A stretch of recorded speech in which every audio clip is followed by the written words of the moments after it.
Hola a todo el grupo, tengan un bendecido día en el que vean este encuentro. Vamos a compartir hoy el tercer encuentro dentro de esta unidad general de la Eucaristía, referido a la reflexión teológica. El título que van a tener tanto en el programa como en el apunte es la teología de la Eucaristía, parte 3, la reflexión teológica. Los apuntes van a tener también a hacer referencia a esto, pero los invito a que invoquemos al Espíritu Santo para que nos ayude en esta reflexión. Ven Espíritu Santo, llena los corazones de tus fieles y enciende en ellos el fuego de tu amor. Envía, Señor, tu Espíritu para darnos nueva vida y renovarás la faz de la tierra. Oh Dios y Señor nuestro, que has iluminado los corazones de tus fieles con las luces del Espíritu Santo, danos a gustar de todo lo recto según el mismo Espíritu y gozar para siempre de sus consuelos. Por Cristo nuestro Señor. Amén. Dios te salve María, llena eres de gracia, el Señor es contigo. Bendita tú eres entre todas las mujeres, bendito es el fruto de tu vientre Jesús. Santa María, Madre de Dios, ruega por nosotros pecadores, ahora y en la hora de nuestra muerte. Amén. Bendito y alabado sea por siempre Jesús en el santísimo sacramento del altar, sea por siempre bendito y alabado Jesús sacramentado. Amén. La Eucaristía es el sacramento central de la Iglesia Católica, eso lo venimos insistiendo en las presentaciones anteriores, sabiendo que instituido por Jesucristo en la última cena, en este sacramento, Cristo se hace presente de manera real y sustancial y los creyentes nos alimentamos de él para vivir una vida cristiana auténtica, es decir, la Eucaristía siempre nos abre a una dimensión comunitaria y fraterna, nunca es el individualismo de a lo mejor una piedad, sino que tiene en el horizonte la apertura al hermano. La Eucaristía, por lo tanto, es la fuente, va a decir Sacrosanctum Concilium, Concilio Vaticano II, la Eucaristía es la fuente y el culmen de la vida cristiana y es fundamental para la espiritualidad y la misión de la Iglesia. ¿Qué significa? Que vamos a hacer una reflexión teológica sobre el sacramento de la Eucaristía, que vamos a presentar aquellas cuestiones puntuales que nos van a hablar de esta presencia de Dios en lo específico del misterio eucarístico. Sin duda que pretender abarcar en una presentación toda la historia de 2000 años de evolución teológica sería muy auspicioso. Nos vamos a centrar en aquello que es lo puntualmente importante para nuestra ayuda espiritual en primer lugar, pero también a nuestra fe, a poder hacer cada uno una reflexión y una síntesis.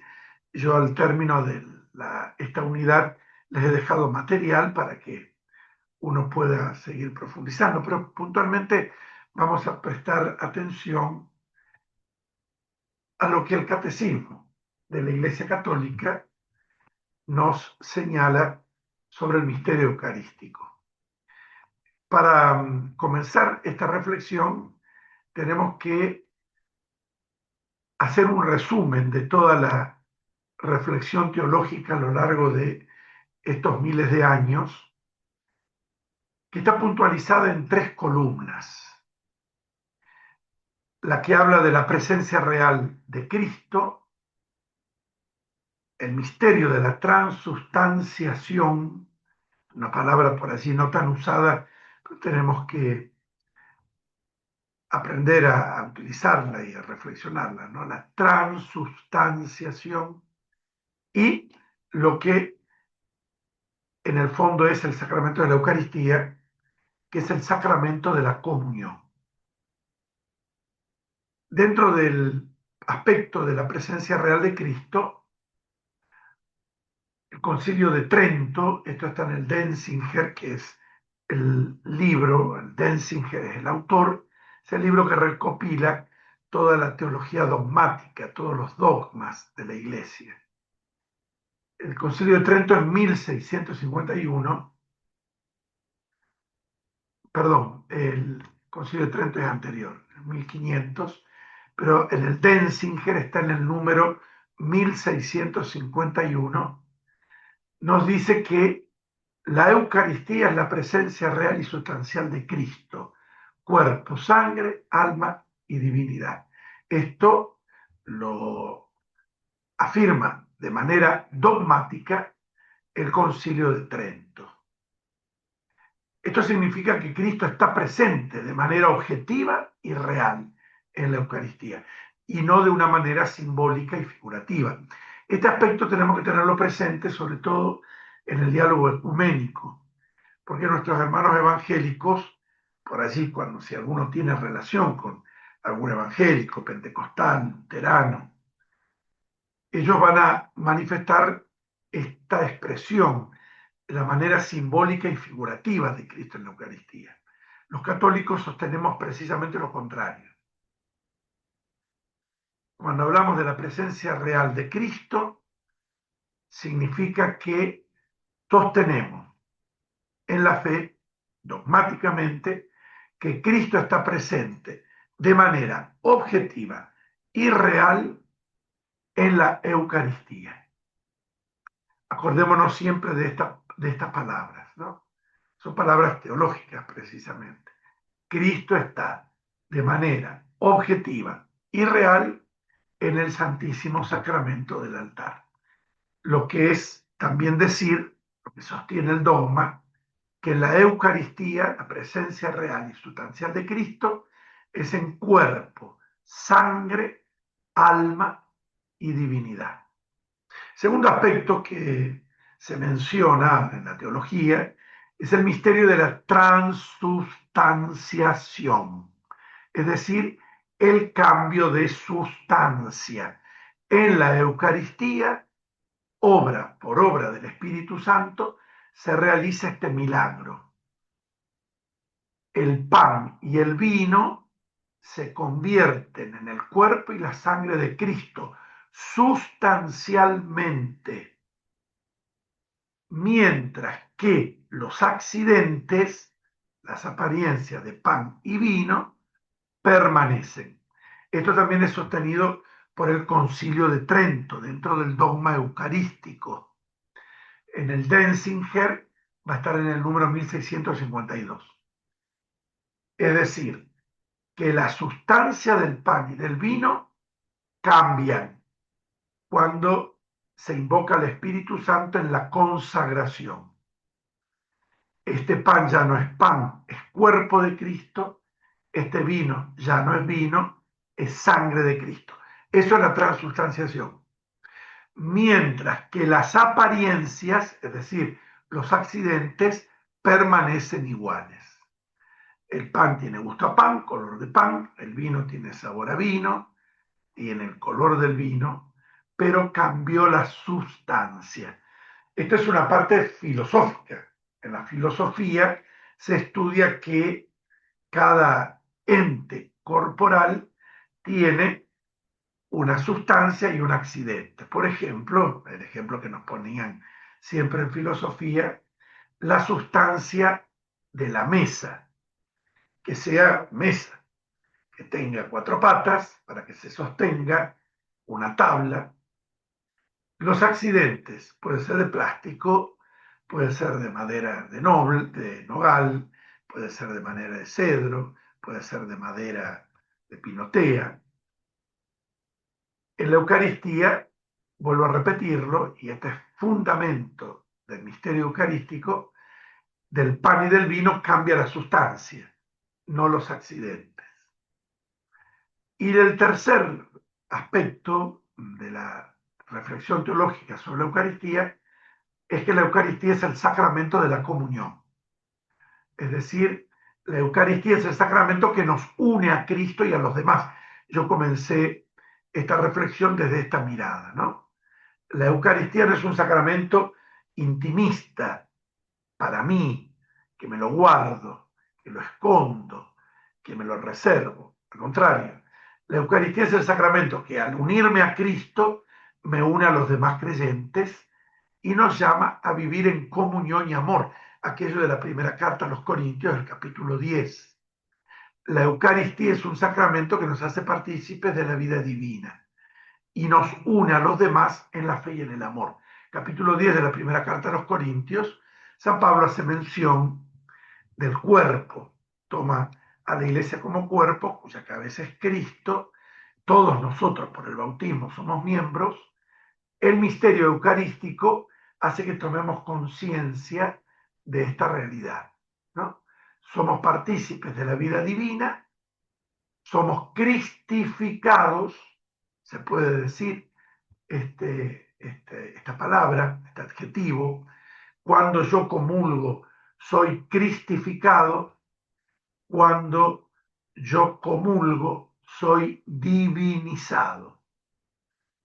Y esta expresión teológica no solo me une a Cristo, a Dios, sino me une a los demás en la fe y en el amor.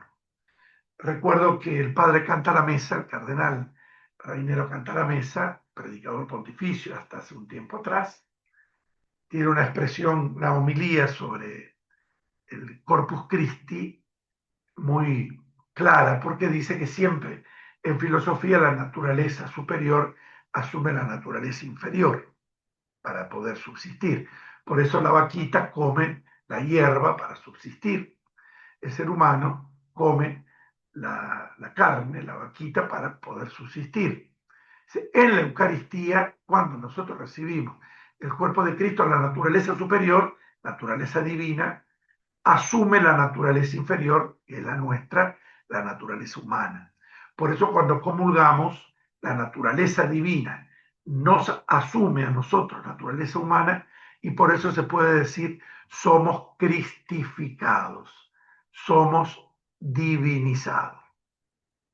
Haciendo referencia a las citas bíblicas, ahí les propongo una síntesis, especialmente en lo que hace a la institución de la Eucaristía y a lo que hace referencia a la presencia real de Cristo. En la institución de la Eucaristía lo tenemos esto en los 3 evangelios sinópticos, Mateo, Marcos y Lucas. Lo mencioné esto en la unidad anterior, por eso no me voy a detener tanto. Ese tomad y comed, esto es mi cuerpo, tomen y coman, tomen y beban, esta es mi sangre, que Mateo en el capítulo 26 hace referencia.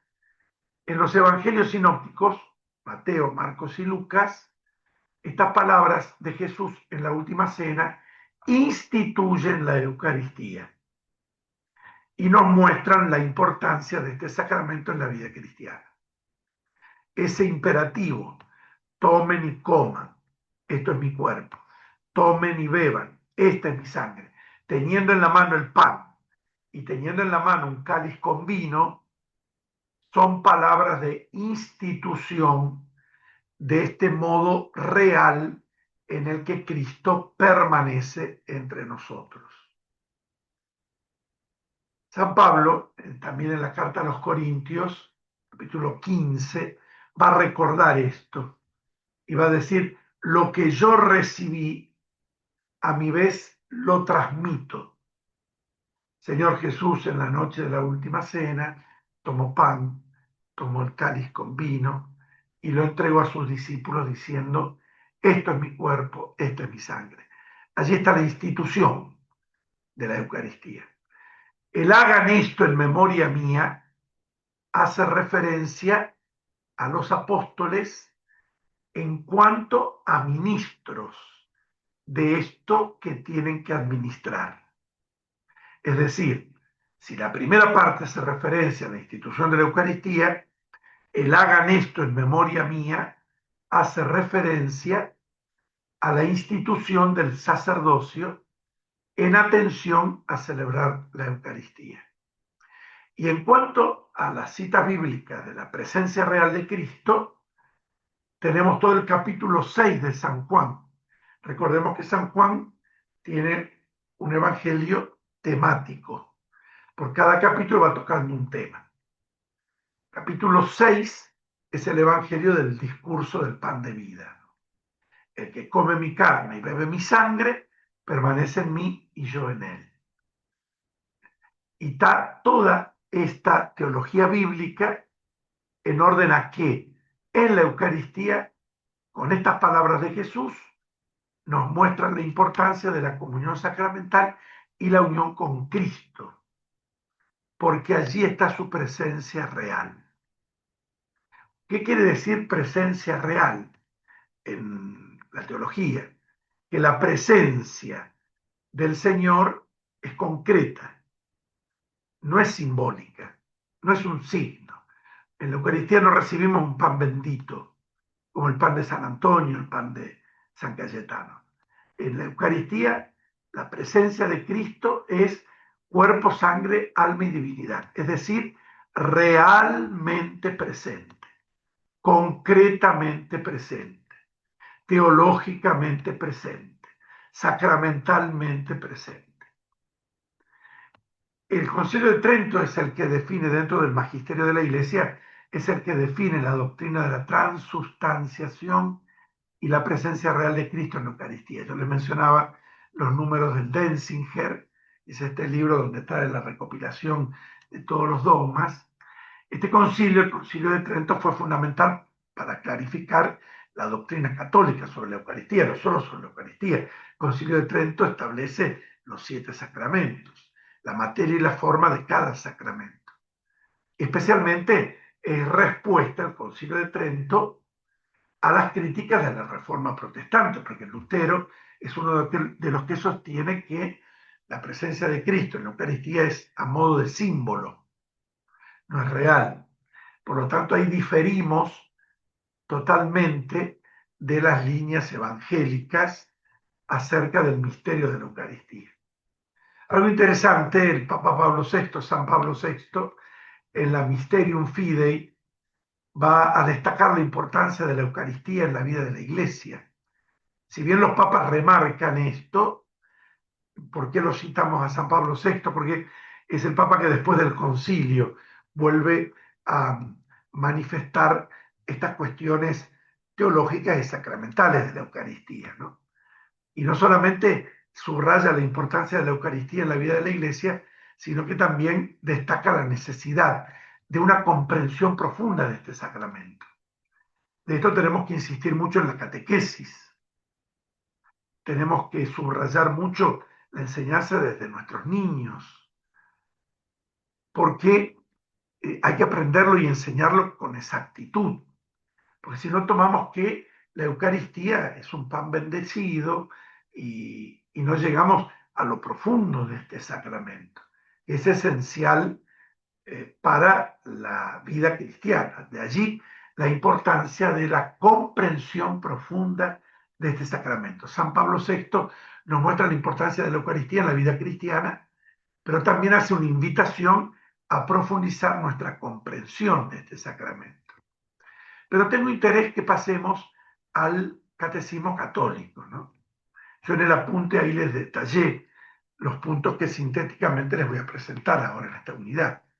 El catecismo católico, los números desde el 1322 al 1419 tratan sobre la importancia fundamental de este sacramento para la vida de la Iglesia.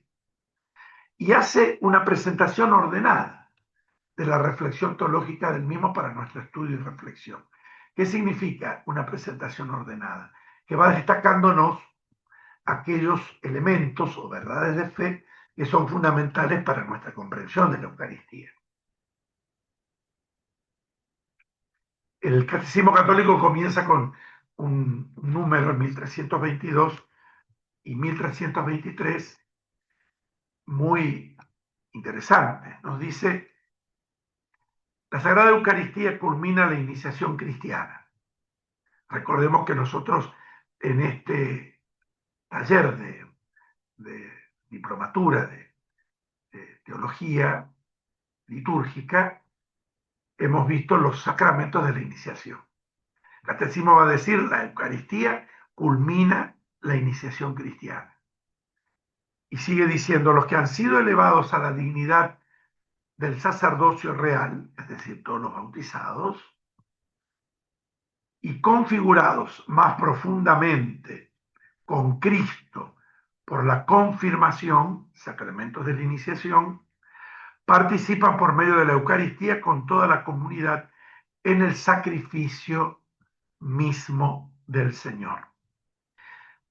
Si ustedes prestaron atención, se menciona subrayadamente que la Eucaristía es el sacrificio mismo del Señor. Esto no es casual, sino que forma parte importante de nuestra fe cristiana, católica. La Eucaristía, en primer lugar, es el sacrificio hoy incruento del Señor que se entregó para nuestra salvación. Eso lo vimos en la unidad anterior. Pero ¿por qué hago referencia a sacrificio? Porque la misa es un sacrificio. Muchas veces escuchamos decir, a mí me cuesta sacrificio ir a misa. Bueno, y nosotros le hemos costado a Cristo nuestro Señor el sacrificio de su vida entregada para nuestra salvación. Claro que la misa es un sacrificio que a veces puede aburrirnos, que puede resultarnos monótona, que nos cuesta ir, dejar nuestras cosas para ir. Está todo en este mundo de lo que es el sacrificio, porque el mismo Cristo hizo de la misa un sacrificio, porque Él ha hecho entrega de su vida para nuestra salvación. Y en el número 1323, el catecismo va a decir, nuestro Salvador, en la última cena, la noche en que fue entregado, instituyó el sacrificio eucarístico de su cuerpo y su sangre para perpetuar por los siglos hasta su vuelta el sacrificio de la cruz y confiar así a su esposa amada, la Iglesia, el memorial de su muerte y resurrección, sacramento de piedad, signo de unidad, vínculo de amor, banquete pascual en el que se recibe a Cristo, el alma se llena de gracia y se nos da la prenda de la gloria futura. Este último párrafo parafrasea a Sacrosanctum Concilio número 47. Aquí aparece otra palabra interesante. Así como en el número anterior apareció la palabra sacrificio, se vuelve a repetir en este número del catecismo y aparece la palabra memorial, que hay que explicarla también. El hacer memoria no es un recuerdo. Por ejemplo, nosotros recordamos el 25 de mayo, recordamos el 9 de julio. A veces en los actos en los colegios se hace el cabildo, la casa histórica de Tucumán, se visten de la época, se hace un recuerdo. La Eucaristía no es recuerdo, es memorial. Esta palabra está utilizada en nuestra patria y en muchos lugares en relación a momentos de la historia de un país, especialmente momentos dramáticos de la historia. Nosotros, si bien hacemos mención, los que hemos pasado por la época de la dictadura, hay una comisión de memoria, verdad y justicia. La palabra memorial, vuelvo a repetir, no quiere decir recuerdo, es mucho más. Para nosotros los católicos, no quiere decir que yo esté de acuerdo con ese término utilizado en estas comisiones de actualizar lo que pasó en la dictadura. Por ahí hay caminos tergiversados, pero somos respetuosos de eso. Para nosotros los católicos, utilizar la palabra memorial, como lo utiliza en la teología y lo menciona el catecismo, es certificar, afirmar que en la Eucaristía se hace presente el sacrificio de Jesús en la cruz de manera incruenta. Eso quiere decir memorial, no es un recuerdo. Sacramentalmente es la actualización del sacrificio de Jesús en la cruz. Y a lo largo de todo el desarrollo del Catecismo Católico sobre la Eucaristía en sus títulos, va haciendo esta reflexión teológica a la que estamos haciendo referencia. Por eso me parece importante reiterar la invitación a la lectura de este capítulo de los números 1322 al 1419, porque es una verdadera lectura espiritual acerca de lo que teológicamente sostenemos en el misterio de la Eucaristía, es decir, la doctrina católica sobre la Eucaristía. Yo destaco que en este punto son 7 los aspectos teológicos para que tengamos en cuenta en esta materia. Ahí se los menciono en el apunte, están en el catecismo, y menciono alguna cita como para que nos quede una síntesis. El primer punto, la primera consideración del tema propuesto por el catecismo es que la Eucaristía es fuente y cumbre de la vida eclesial. Esto lo va a retomar el Concilio Vaticano II en su Constitución Apostólica Sacrosanctum Concilium, haciéndolo presente en la vida de todos los católicos. La Eucaristía es la fuente, de ahí surge, y la cumbre, ahí se llega, de la vida de la Iglesia. Es decir, todo lo que se hace en la Iglesia, cualquier aspecto de su pastoral, de su vida comunitaria, de su vida fraterna, de todos los aspectos que ustedes pueden imaginar, en la Eucaristía encuentran la fuente, de ahí surge, y la cumbre, ahí se llega, en lo que nos toca vivir en la realidad de todos los días, catequesis, pastorales, apostolados, misiones. No tendrían razón de ser si la Eucaristía no estaría en el centro. Y el mismo catecismo dice, la Eucaristía significa y realiza la comunión de vida de Dios y la unidad del pueblo de Dios por la que la Iglesia es ella misma. En ella se encuentra a la vez la cumbre de la acción de gracias por la que en Cristo Dios santifica al mundo y del culto que en el Espíritu Santo los hombres dan a Cristo y por él al Padre. Hay una síntesis en este culto eucarístico. En el culto eucarístico, el Espíritu Santo obra y nosotros por Cristo damos culto al Padre, damos adoración al Padre. Acordémonos ese momento después de la consagración, donde el sacerdote sostiene el cuerpo y la sangre de Cristo y hace esta gran doxología que es sacerdotal. Por Cristo, con Él y en Él. A ti, Dios Padre Omnipotente, en la unidad del Espíritu Santo, todo honor y toda gloria por los siglos de los siglos. Y la asamblea, a veces cantando, otras veces a modo de aclamación, responde amén. Así es, así lo creo. Por Cristo, con Él y en Él. ¿A quién? A ti, Dios Padre Omnipotente. ¿Por quién? En la unidad del Espíritu Santo, todo honor y toda gloria por los siglos de los siglos. No existe otro acto de culto que pueda superar el misterio eucarístico. No existe otra forma de acceder al Padre Dios que no sea por el misterio eucarístico. No existe otra manera mejor de dar gracias a Dios, de pedirle a Dios, de pedirle su intervención, de encomendarnos a Dios, que no sea el misterio eucarístico, la Eucaristía misma. Segundo punto que el catecismo toca es el nombre de este sacramento. Dice allí en el catecismo, dice, la riqueza inagotable de este sacramento se expresa mediante los distintos nombres que se le da. Cada uno de estos nombres evoca alguno de sus aspectos. Por eso teológicamente es interesante conocer estos nombres porque detrás de este nombre estamos diciendo lo mismo que estamos haciendo referencia a la Eucaristía, pero tiene una significación particular. ya sea por el lugar, por el modo, por la manera, por la historia o por lo que se quiere significar. Bueno, el primer nombre es Eucaristía, que es un término griego que significa acción de gracias. Está utilizada en el capítulo 26 de San Mateo, San Lucas la utiliza en el capítulo 22, primera carta a los Corintios, San Pablo utiliza el término Eucaristía en el capítulo 11. Y esta palabra recuerdan aquellas bendiciones judías que proclaman sobre todo durante la comida las obras de Dios.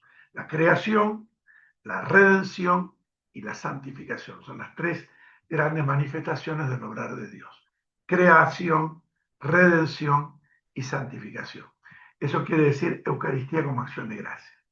Otro término es el del banquete del Señor, porque se trata de la cena que el Señor celebró con sus discípulos en la víspera de su pasión. Es un banquete, es también sacrificio. Es un banquete, por eso se hace en torno a una mesa, la mesa se adorna con mantel, con flores, con velas, en torno a esa mesa se reúne la comunidad, tiene que ser una mesa digna, bien preparada, bien cuidada, como pasa en casa cuando se junta la familia, tratamos de homenajearlos con una mesa bien dispuesta. La Eucaristía es el banquete del Señor. Tercer nombre que recibe la Eucaristía es la fracción del pan, que es un título tan antiguo como la misma Eucaristía. Los evangelios se relatan esto. La comunidad cristiana, San Justino lo va a enseñar, se reúne cada domingo para la fracción del pan, la fractio panis, que hace referencia al gesto que Jesús utiliza en la última cena de partir el pan y darlo a los apóstoles.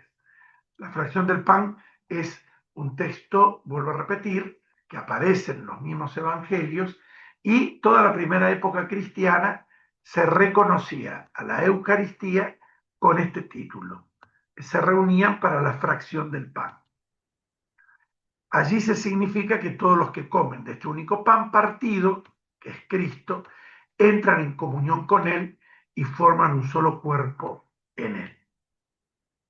Luego aparece el nombre de Asamblea Eucarística, que también hace referencia a la comunidad que se reúne en torno a la celebración. El Concilio Vaticano II utiliza mucho este texto, Asamblea Eucarística, porque la Eucaristía también es celebrada por la Asamblea de los Fieles, que es una expresión visible de la Iglesia.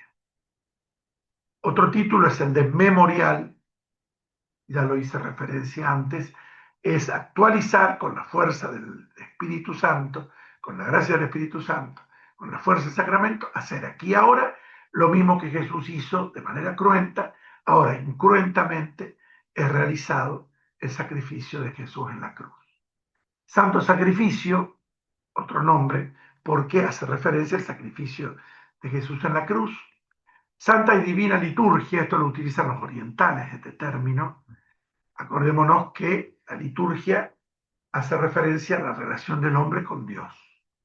Entonces, santa y divina, porque el hombre se está relacionando con Dios y Dios se abaja para abrazar al hombre, ¿no? Comunión, allí específicamente este sacramento es la común unión. Me uno a Cristo para unirme a mis hermanos.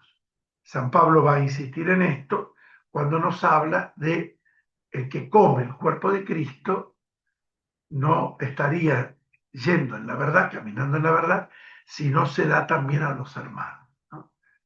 La común unión es con Dios y con los hermanos. Se establece esta referencia, como cuando se decía que en la cruz el palo vertical es manifestación de la unión del hombre con Dios, de Dios con el hombre, y el palo horizontal hace referencia a la unión en Cristo con los hermanos. Y Santa Misa, que es un término también muy usado por nosotros, porque hace referencia a esta comunión que no me deja guardado para mí mismo, sino que me envía para la misión. Recordemos cómo terminaba la misa antiguamente. Ite missa est. La palabra misa, misare, en latín es envío. Por eso cuando decimos Santa Misa, estamos diciendo Santo Envío. Cuando el celebrante saludaba antiguamente, ite missa est, quería decir, vayan, el envío está hecho. Nosotros celebramos la misa no para quedarnos ahí encerrados en cuatro paredes, sino porque tenemos que salir a la gran misión. Para pensar. Tercer aspecto de los 7 que menciona el Catecismo Católico, la Eucaristía en la economía de la salvación. Allí aparece cómo el primer anuncio de la Eucaristía dividió a los discípulos, igual que el anuncio de la pasión los escandalizó. Aparece en el Evangelio de San Juan. Es duro este lenguaje, ¿quién puede escucharlo? La Eucaristía y la cruz, hermanos, son piedras de tropiezo. Es el mismo misterio y no cesa de ser ocasión de división. Jesús se lo dice a los apóstoles, en Juan capítulo 6. También ustedes quieren irse. Y esta pregunta del Señor, dice el Catecismo Católico, resuena a través de las edades como invitación de su amor a descubrir que solo Él tiene palabras de vida eterna y que acoger en la fe el don de su Eucaristía es acogerlo a Él mismo. Es un texto, es un punto que nos invita a pensarlo, ¿no? ¿Qué significa la Eucaristía en la economía de la salvación? Que todo el misterio de la redención tiene como centro esta donación de Cristo en quedarse entre nosotros como alimento y para comunión con los hermanos en su cuerpo y en su sangre. Es decir, que toda la redención está en tensión, está centrada en este misterio eucarístico, porque en la Eucaristía se resume toda la historia de la salvación. Y así que es la manifestación del amor del Padre. Somos amados antes, durante y después de nuestra existencia, por esta entrega generosa de Jesús en la cruz. El cuarto aspecto que el Catecismo Católico señala es la celebración litúrgica de la Eucaristía. Esto lo hemos mencionado en alguna unidad interior, cuando dijimos que la liturgia de la Eucaristía se desarrolla conforme a una estructura fundamental que se ha conservado a través de los siglos, hasta nosotros. Ahí el Catecismo va a dar mención a estos textos que vamos asumiendo desde la antigüedad, donde se destaca la reunión en la liturgia de la palabra, con las lecturas, la homilía y la oración universal, y la liturgia eucarística, con la presentación del pan y del vino, la acción de gracias consecratoria, es decir, la consagración, que termina en la comunión.